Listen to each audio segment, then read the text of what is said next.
E na minha estreia aqui no Manchete Entrevista, o nosso assunto é vida. Eu recebo aqui no estúdio o Dr. Francisco Colucci, que é especialista em reprodução humana da Clínica Embrionar. Dr. Francisco, seja bem-vindo. Obrigado por aceitar o nosso convite. Obrigado, Paulo. É um prazer estar aqui, uma responsabilidade grande estar inaugurando o seu podcast.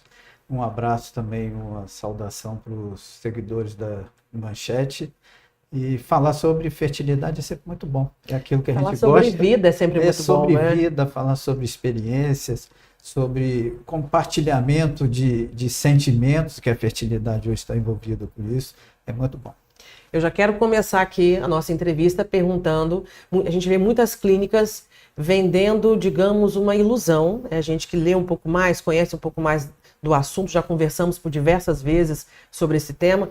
Essas clínicas, elas vendem para os seus pacientes que a fertilização ela vai ser certeira, ela vai acontecer logo de cara. A gente sabe que isso não é verdade, né? Não, isso não é verdade. E, na verdade, é uma grande mentira, né? Antes de ser uma inverdade. Infelizmente, a gente não consegue ultrapassar o limite biológico do ser humano. Lógico que com a reprodução assistida isso avançou muito. Hoje a gente consegue alcançar entre 40% e 50%, dependendo da situação do casal. Por isso que é importante o casal ter uma avaliação ampla do ponto de vista médico, do ponto de vista psicológico, para poder, assim, definir uma chance específica naquele caso, inclusive naquele momento, no mesmo casal. Quando a gente pensa em fertilização, congelar os óvulos, por exemplo, aos 30 anos, isso vai ser uma garantia de que lá no futuro essa gestação possa acontecer? Não, o congelamento de óvulo eu acho que é uma das grandes ferramentas que a reprodução assistida trouxe e ela preserva um potencial de fertilidade futura, né? Geralmente o congelamento começou principalmente naqueles casos onde o câncer estava associado e poderia comprometer a fertilidade da mulher. Hoje é um congelamento social. As pessoas congelam para preservar um potencial reprodutivo futuro, mas não é a garantia da gestação, é a garantia de uma possibilidade futura. Com tantos anos de experiência, sendo especialista em reprodução humana, cuidar de vidas, em ajudar a gerar vidas, já deve ter tido, provavelmente, algum caso, né, de casais que tentaram inúmeras vezes fazer esse processo, tiveram um insucesso, digamos assim, e que depois conseguiram engravidar de forma natural.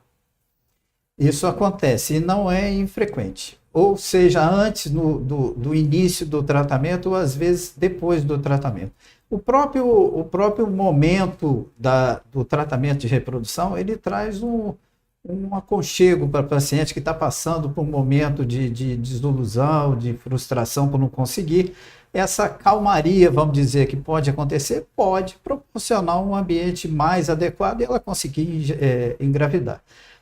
No decorrer, após o tratamento, vamos dizer assim, isso eu acho que é mais frequente, porque às vezes a própria medicação que a gente usa para estimular o ovário, ela corrige pequenos defeitos que a gente não consegue diagnosticar com os exames corriqueiros. Então, 1 mês, 2 meses depois, ela surpreendentemente aparece grávida, que é da melhor forma possível, né? Qual é o limite hoje para se buscar uma gestação, né, limite de idade, a gente buscar um profissional e buscar ajuda médica para que consiga gerar uma vida? Olha, a idade é o principal fator de fertilidade na espécie humana. Então, a idade, principalmente a idade da mulher.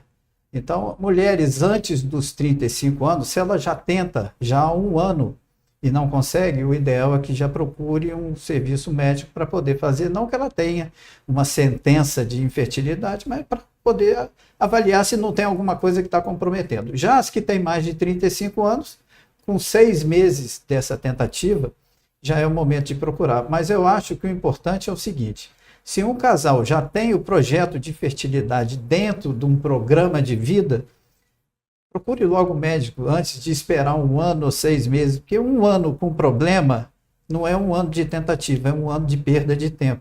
Então, se isso já está dentro do seu programa, já procura o médico, faz uma avaliação para ver se está tudo correto. Esse é um tema que com certeza está envolto de inúmeros mitos, né? Quais são os maiores?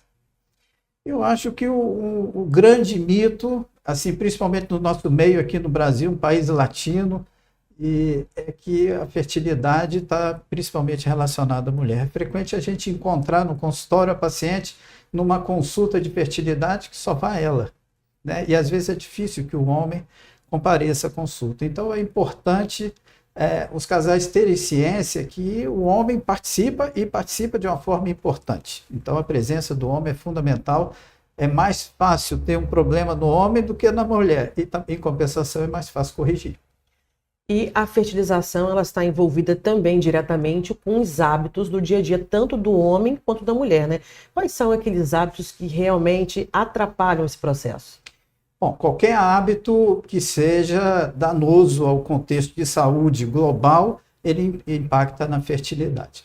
Óbvio que, por incrível que pareça, isso no homem é mais impactante, porque nós vamos produzir espermatozoide diariamente, então todo o ambiente diário nosso interfere, porque nós estamos produzindo espermatozoide nesse momento.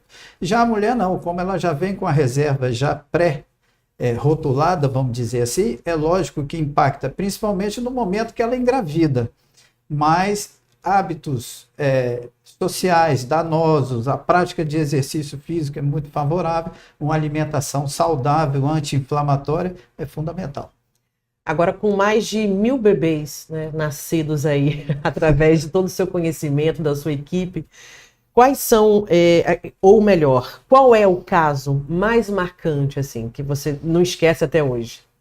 Olha, tem um caso já de muito tempo que me marcou muito do ponto de vista hoje emocional e técnico, foi de uma paciente que eu acompanhei na Espanha, mais ou menos 5 anos, que o período que eu fiquei lá. Ela chamava Amparo, e ela não desistia do objetivo dela de ter filho. Fez inúmeras fertilizações nesse período, teve uma gravidez que evoluiu com abortamento logo em seguida.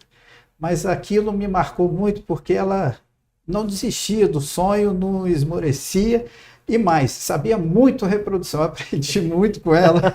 Foi uma troca, né? Foi uma troca. Eu aprendi muito com ela a reprodução.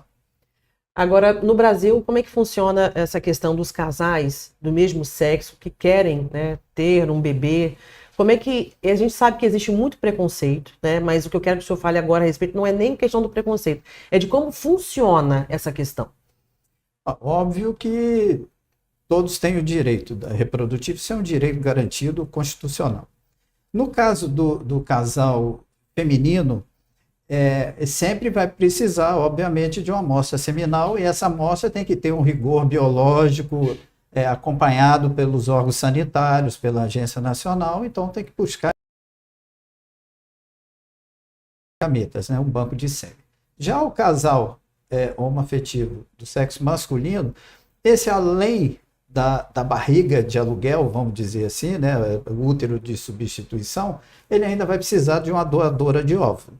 Então, é um pouco mais trabalhoso no contexto de conseguir organizar tudo, mas é factível de fazer. E é possível. É possível, sem dúvida nenhuma. Agora, você também tem que ser um pouco psicólogo, né? Porque eu acho que lidar com o sonho dessas famílias, o sonho desses casais, de terem um bebê, de toda a dificuldade, e de principalmente lidar com as frustrações.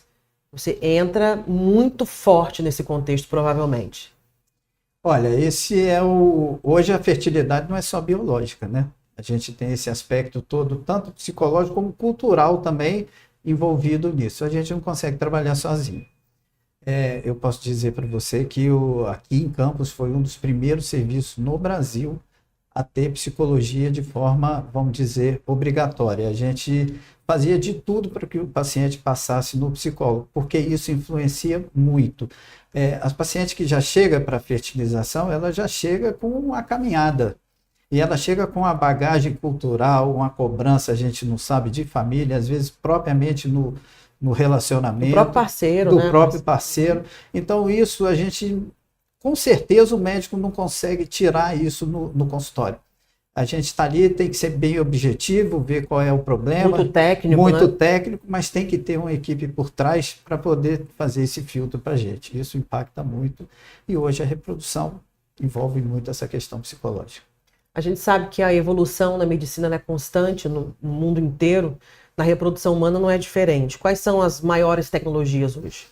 Olha, a maior tecnologia um tempo atrás, aí, foi a microinjeção de espermatozoide. O que ela fez? Ela possibilitou aqueles casais cujo marido tinha um problema de sêmen muito grave de conseguir ter filho, porque antes não conseguia só com a fertilização convencional. Isso foi uma revolução. Logo depois disso, eu acho que o último é o congelamento de óvulos.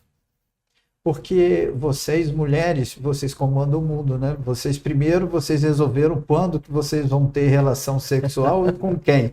Com o anticoncepcional. Agora vocês resolveram a dizer quando que vocês vão ter filho, né? Com 40, com 50, com 30, congelando o óvulo. Então eu acho que a técnica de vitrificação revolucionou. E aqui no interior é possível?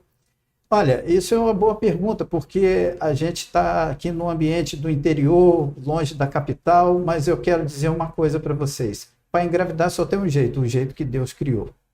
Então, para você engravidar aqui ou na Groenlândia, é a mesma coisa. E os materiais que usam lá e usam aqui também são os mesmos. Então, hoje, uma clínica de reprodução, raramente ela não vai oferecer todos os serviços de reprodução. Aqui a gente oferece todos os serviços na Embrionar, inclusive alguns que são exclusivos daqui, que foram desenvolvidos aqui. Nós temos a separação de espermatozoide por DNA com anexina, foi feito aqui. O IVO é uma técnica de fertilização que foi desenvolvida aqui em Campos, é campista. Então, a gente oferece todos esses recursos, como todas as outras clínicas. E não precisar sair do Brasil ou nem ir para a capital é sensacional. Não, sem dúvida. Isso aí impacta muito no custo, né?